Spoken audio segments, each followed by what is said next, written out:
گلے رانا نے اپنے باپ کو بچانے کا فیصلہ کر لیا۔ اس نے اپنی سہیلی ماہم کو ساتھ لیا اور چنار جھیل کی طرف نکل پڑی۔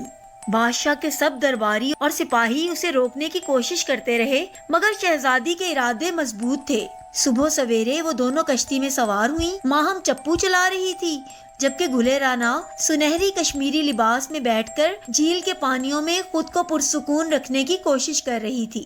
دور سے جھیل خوبصورت لگ رہی تھی، مگر قریب آ کر ہوا میں سردی اور پراسراریت محسوس ہوتی تھی۔ اچانک گلے رانا نے دیکھا درختوں کے بیچ سے دو بڑی بڑی سرخ آنکھیں جھانک رہی تھیں۔ دل میں خوف کی لہر دوڑ گئی، مگر اس نے ماہم کو کچھ نہ بتایا تاکہ اس کی ہمت نہ ٹوٹے۔ مگر ماہم نے بھی بھوت کو دیکھ لیا تھا۔ اس کے ہاتھ سے چپو لرزنے لگا۔ گلے رانا، وہ دیکھو! ماہم کی آواز کانپ رہی تھی۔